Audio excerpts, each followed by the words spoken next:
Hello, everyone. Welcome to another live stream dedicated to helping you protect your child and raise them in the 21st century. In this age of technology, it's very difficult, so we are here to offer you guidance.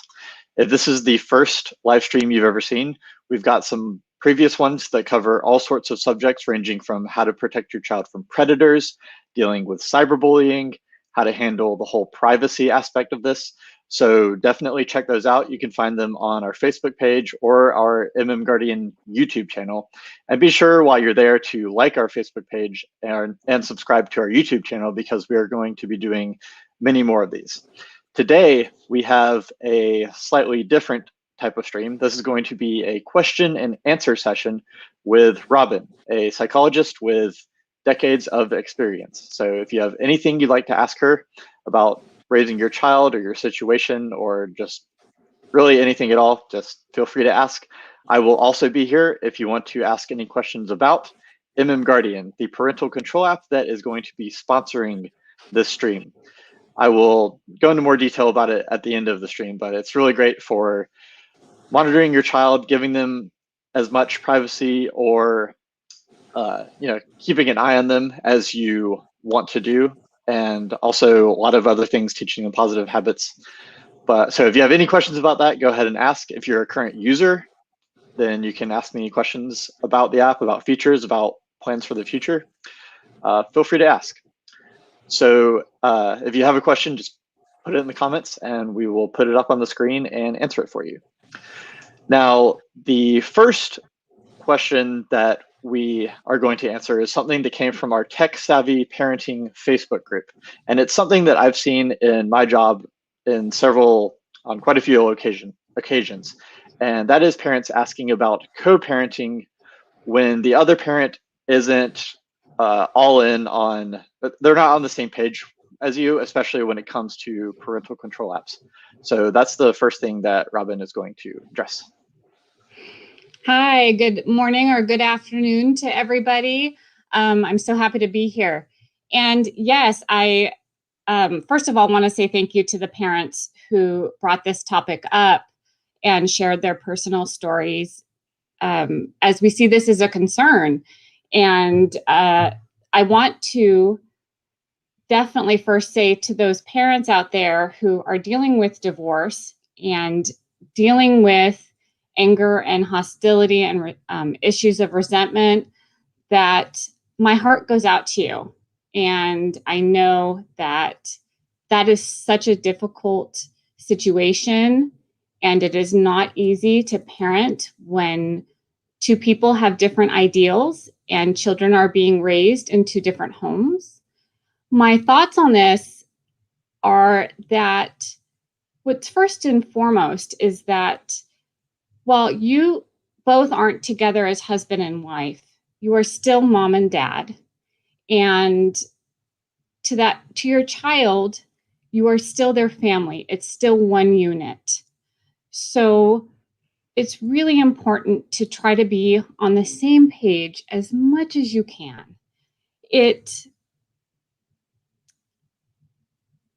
I know it's difficult. And if your significant other is not ready to accommodate and try to come to some resolution when it comes to cell phones, whether it be they bought your child a phone and they won't allow you to use a parenting monitor device, and your feeling is, my child's not ready for a phone, or my child is ready for a phone, but I would really like to monitor. I think the things that you can do, first of all, if you feel that your child is not ready for a phone and your significant other has purchased that phone and they're not open to having a parenting monitor app on that, I think it would be a good idea to maybe say, I don't want the phone in my house, or I'll have the phone on the kitchen counter plugged in.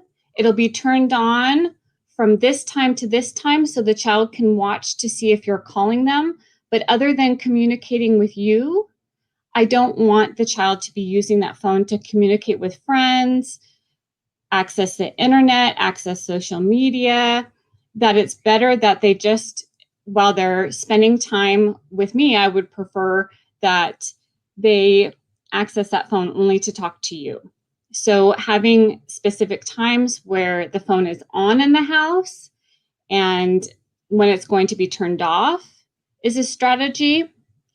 Also, if you're the parent that is very concerned about the welfare of your child using that phone in the other parent's home, then it's a good idea to talk to your child about why you don't feel it's necessarily safe for them to have a cell phone, and also to front load them with the strategies such as, making sure that they don't share passwords, making sure that they keep everything private, all of those strategies to protect, teach them to protect themselves so that they can maybe self-monitor and be aware of those things while they're using the phone at your ex's house. So, and I would continue along the way to, in a peaceful way with your co-parent, keep the conversation going about the phone and how to, for both of you to feel comfortable with your child using that phone. So, I would still every now and again put a bug in the air, say, my friend has a monitoring device and they use MMGuardian, and they've been able to protect their child from a some bullying that has been going on because it highlighted some inappropriate comments that were made directed towards their child. So I think it's a good idea to definitely continue the conversation to try to co-parent and keep things peaceable and see if you guys can get on the same page. But in the meantime, just, keep talking to your child about cell phone safety and those things and why you're concerned about the phone. And I think that's the best way you can address it. I don't think, there are some situations where you're still going through a divorce, and sometimes some of those smaller issues can be discussed in the court. But if you don't, from what I know, if you don't have an active court case, I'm not sure how much, mediators and your lawyer can help you. But, and that's at your discretion to bring it up with them, as I'm not as familiar with how divorce proceedings run. So those are my thoughts there. All right, thanks, Robyn. We had another question in the Facebook group. And again, if you have any questions, just type them in the comments and we will address them.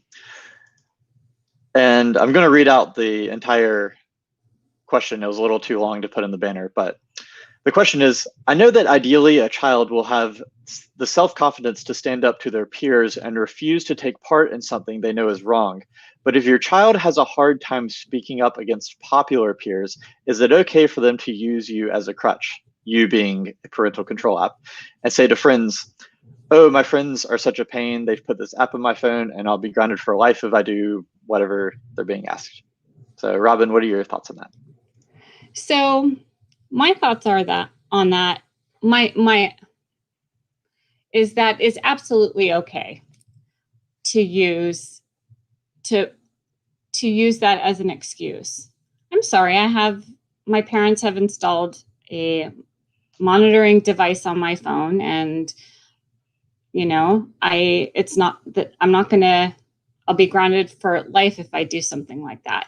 So I feel like that's a good strategy for kids to use at this time.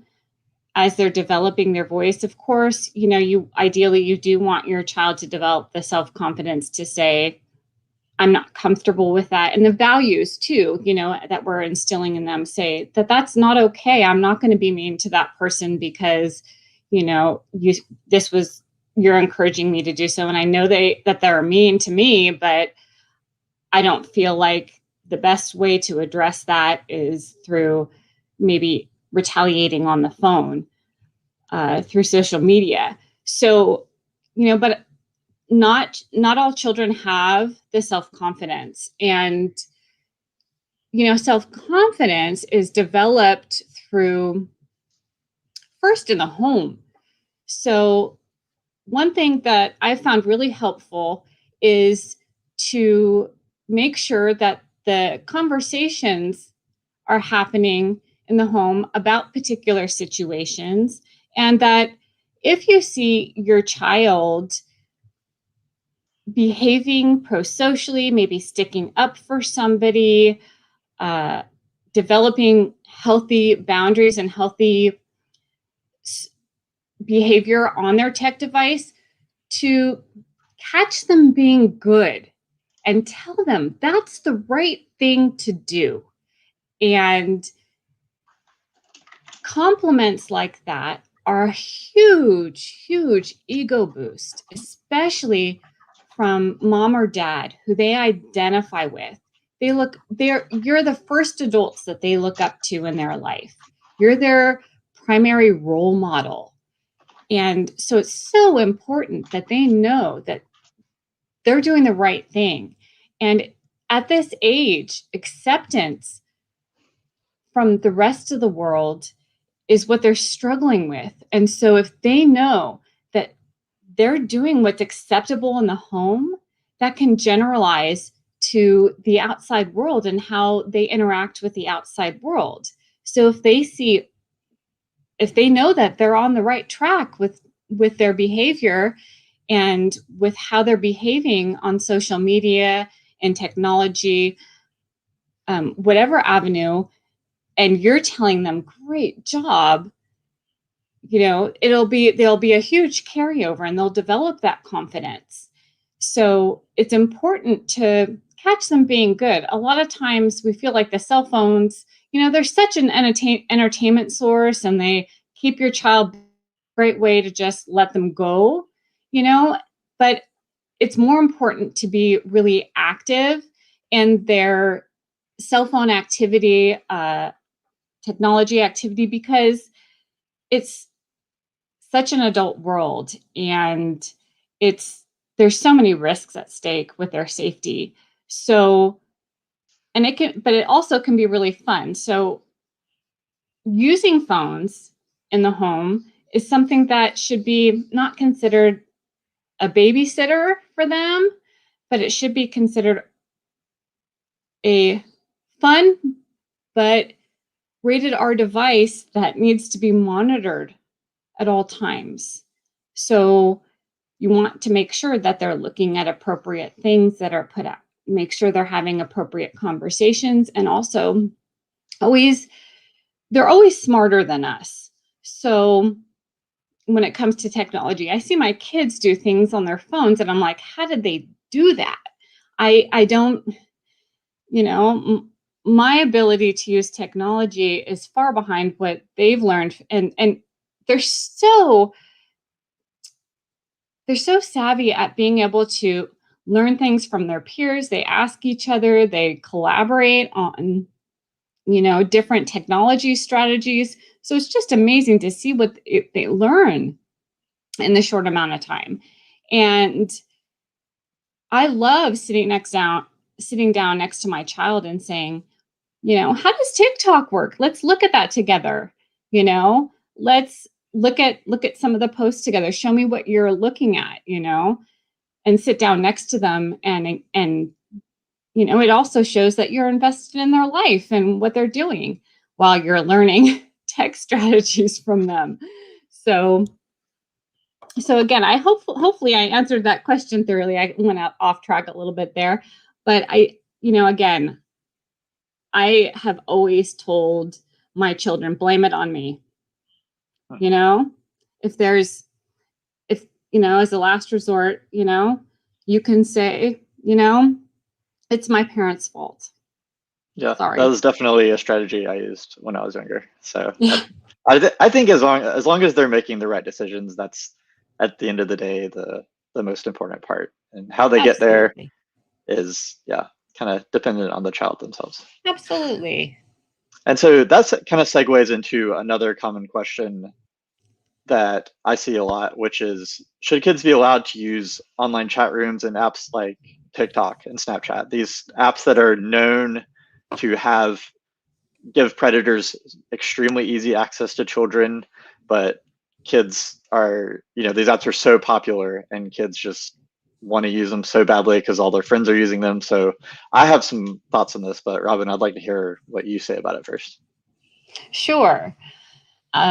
So unfortunately, those chat rooms and apps like TikTok, Snapchat, Instagram,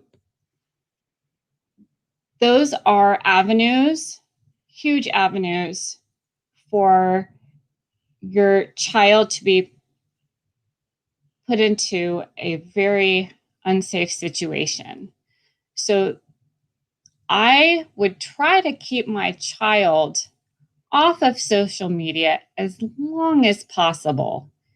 And it was hard because when my girls were growing up, it was like, oh, social media is fun and it's a way to communicate and have fun with your peers and everything, until it opened a gateway for predators and bullying to occur. And also,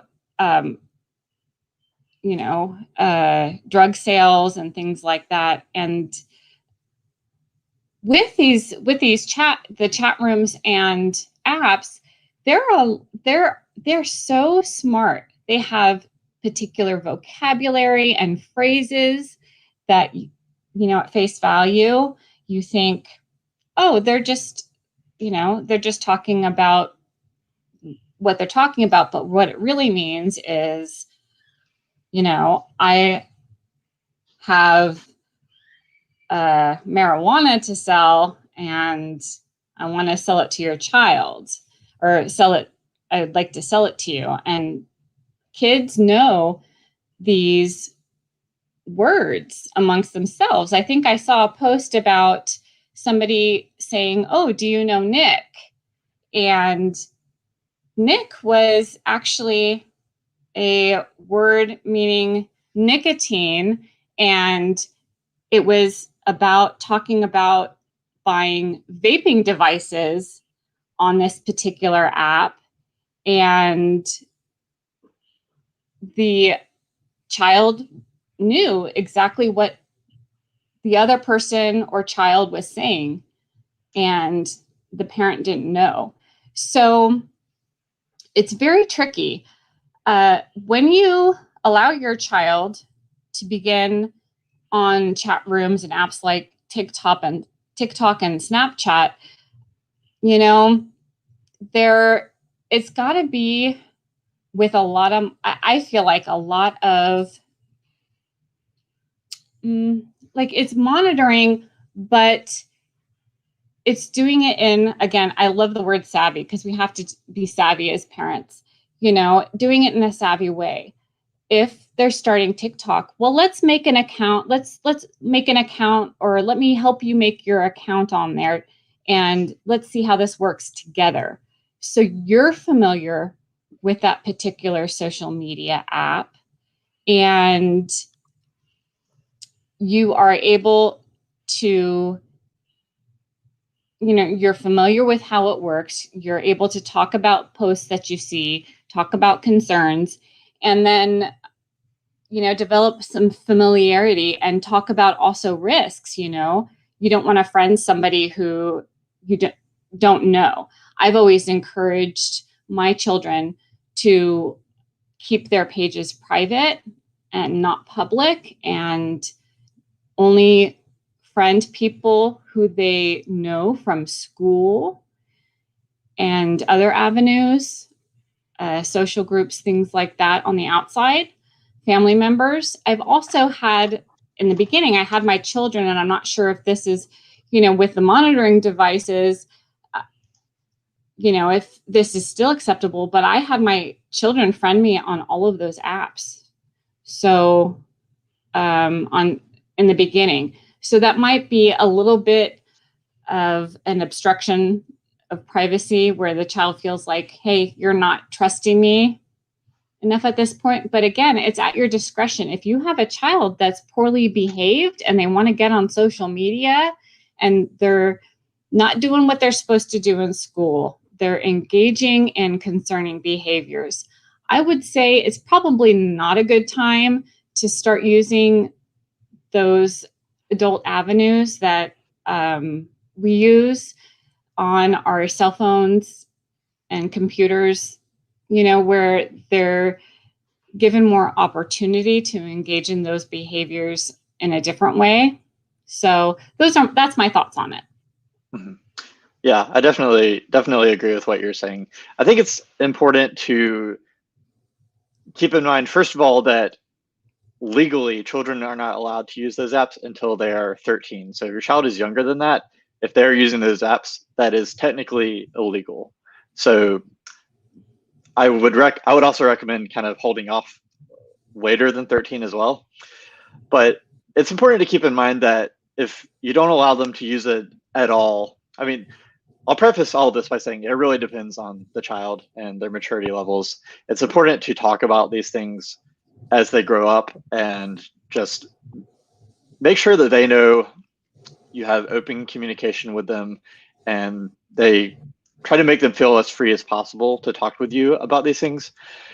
And if you don't give them any access to these apps, as soon as they turn 18 and move out, they're probably going to go crazy with them. So in my point of view, it would be best to introduce them to it slowly while you are still a factor in that, and they can come to you if they're in trouble or they need help. And it's not just going to be jumping in the deep end like they might do if you were not involved at all. Another thing to keep in mind is predators are, I see all these articles about kids who are being lured by predators using these apps, and I see it myself.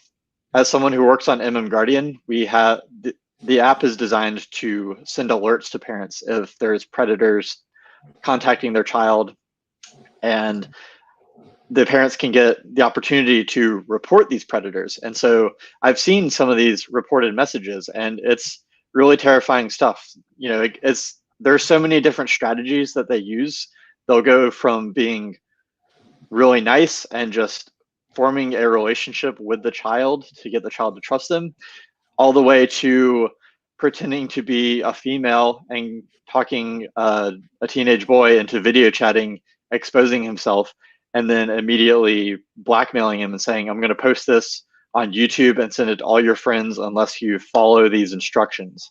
I've seen this happen, and it's just really important to talk to your child about these things. They might roll their eyes and you might think, oh, that would never happen to my child. And they probably will think I'm too smart for that, but you don't want to take that risk. It can happen just like that. And it's just so important to have this open communication with your child and to use apps like MMGuardian that can help you keep an eye out, because it will allow you to read your child's messages if you want to, if that's necessary, but it'll also send you alerts that are generated by AI scanning messages.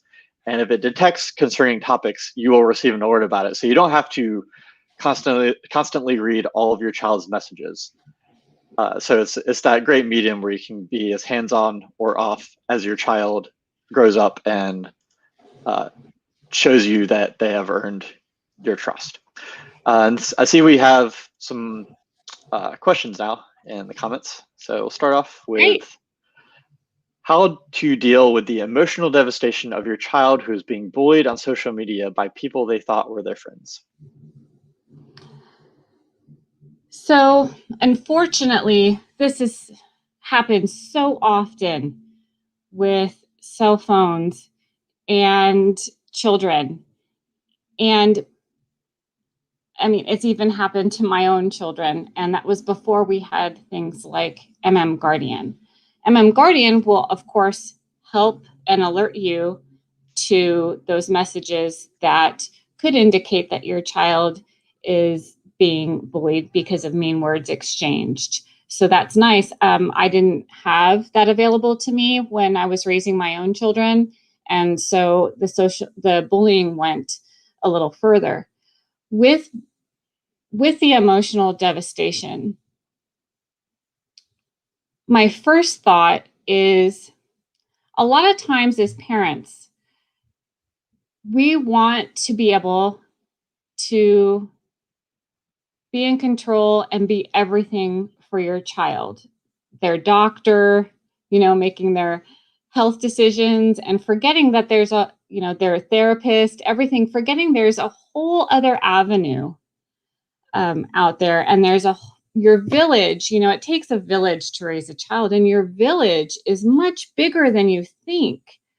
So with that village, it's really important if your child is experiencing depression, anxiety, anything to I call it call in the troops, tap into the school counselor and see if there's any counseling or counseling groups that can help with dealing with the emotional trauma of being bullied. And if it's up to you. If it's so significant, that it's impacting their ability to eat, sleep, function, keep their grades up, continue to socialize.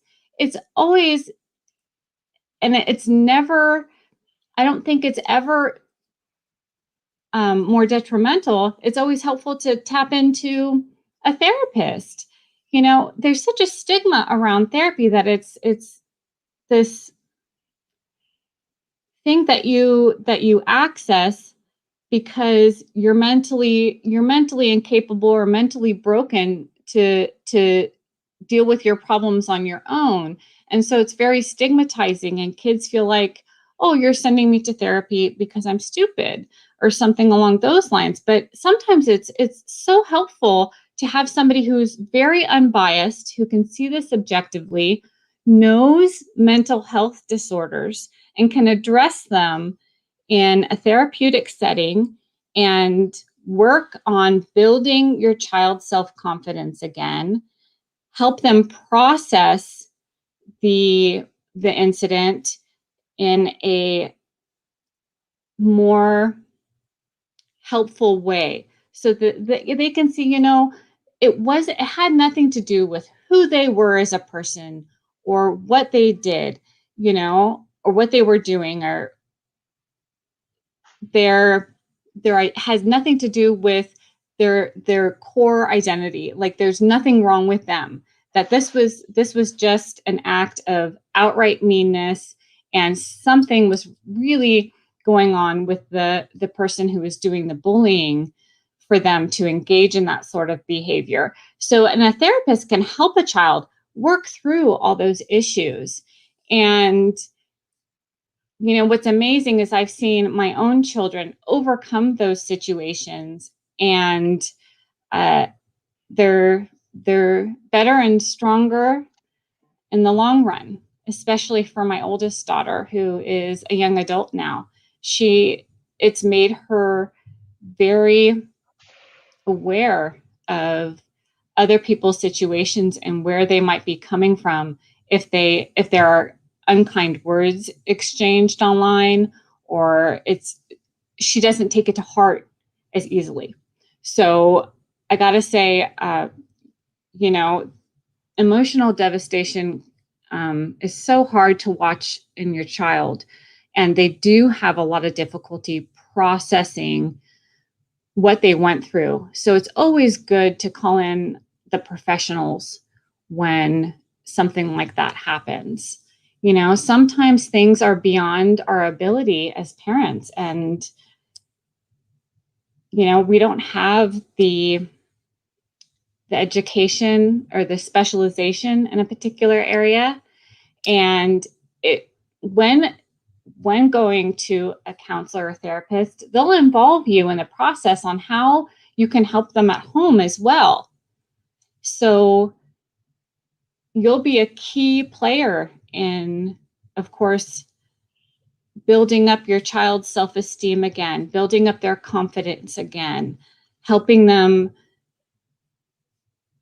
exercise good judgment online if that's needed. Helping, you're going to be such a key player in their healing process. But that's my thoughts on that question. Yeah, I think that's great advice. When I was much younger, my mom took me to a counselor when my first dog died, and I was just so emotionally devastated by that. But being able to speak with a therapist helped me so much. It was just so crucial for me. So I highly recommend that as well as a key for kids going through anything, bullying or grief, or just kind of anything that they're having trouble dealing with that emotion. A licensed professional is definitely worth the money. And let me just say, I'll be the first to admit, I had my children, when my child was bullied, I accessed a therapist as well, because I know that even being a school psychologist, I'm their mother, and I am a biased individual and don't see things as unbiased when it comes to my children. And I'm the first to say that, it's always good to have somebody on the outside look at the situation and be able to provide those strategies to your child, to help them heal. Mm-hmm.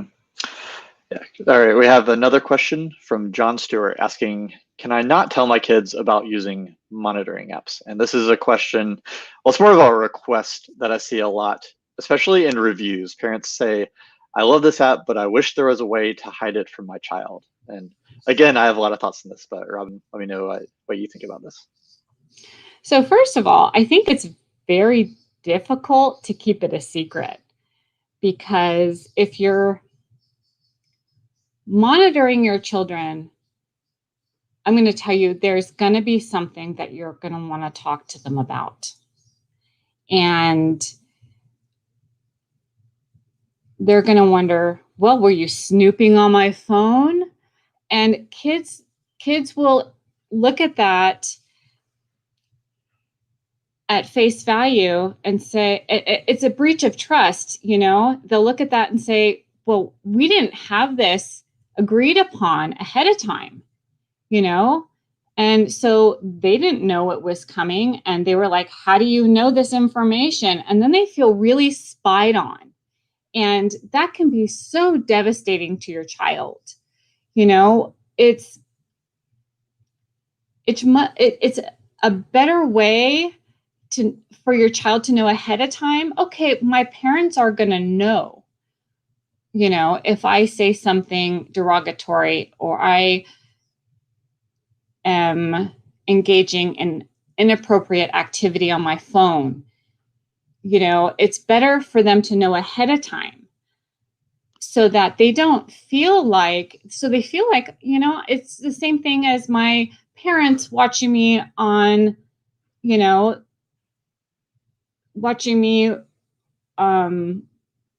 making sure that if I go to a friend's house that they know the details. I know my parents are going to want to know ahead of time who's at that party, what is the party about? What are the hours of the party? Are the parents home? All of that. Are they nice parents? Is it a nice family? All of those things that you would routinely do. Monitor your child and then leave and let them have if it's a safe situation you feel, let them have their fun time, of course, and trusting them to show good behavior at that party and engage in positive activities and come home at an appropriate hour, whether it be you picking them up or whatnot, and talking to them about what they did and things like that, instead of you looking through the window and watching them and spying on them and making sure. It's a breach of trust. So with monitoring devices, I think it's better to front load them and say, look, You know, we need to do this because the internet is not always a safe place. It's a part of life, but it's not always a safe place.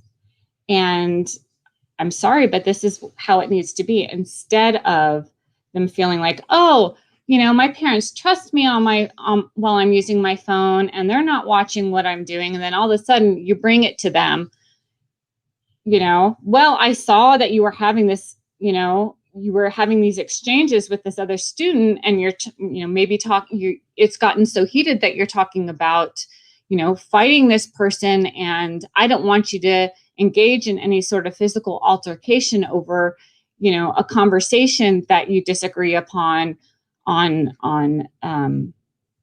your cell phone. You know, you want to protect your child from a physical altercation because of the consequences of that. And your child, you know, obviously will see that as, you know, you're spying on me. You're watching, you're checking my phone when I'm not looking and you don't trust me. So it's much better, I think, to use something like letting them know that you're using something like MMGuardian ahead of time. Mm-hmm. Yeah, that's one thing that is asked in reviews, as I said, and there are parents who say they wish they could hide it, but we intentionally made the app not hidden because every psychologist I've talked to about this, they all recommend being very open with your child about using these apps and just building that trust because, you know, as Robyn just explained, it's can be very detrimental to just all parties involved if there is that lapse of trust.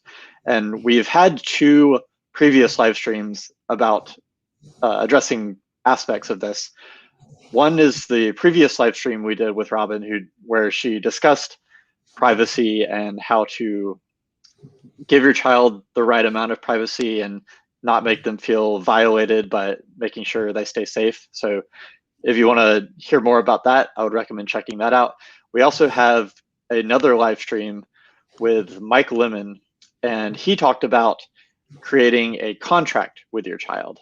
And that's also going to be something that's really, you'll find very helpful when you first give them the device, having this contract where it lays out the rules and just makes everything open and clear. And that'll help prevent a lot of issues down the line. All right, and I think that's all the questions we had. So thank you for everyone who joined in and asked questions. And even if you didn't, thanks for watching. And big thank you to Robyn once again for joining us. You're welcome, and thanks for having me again. Of course, and if you haven't already, be sure to like our Facebook page for MMGuardian so that you can catch all these future live streams that we have, and subscribe to us on YouTube. We'll be releasing a lot of more awesome content on there. And that's it. Have a nice day, everyone.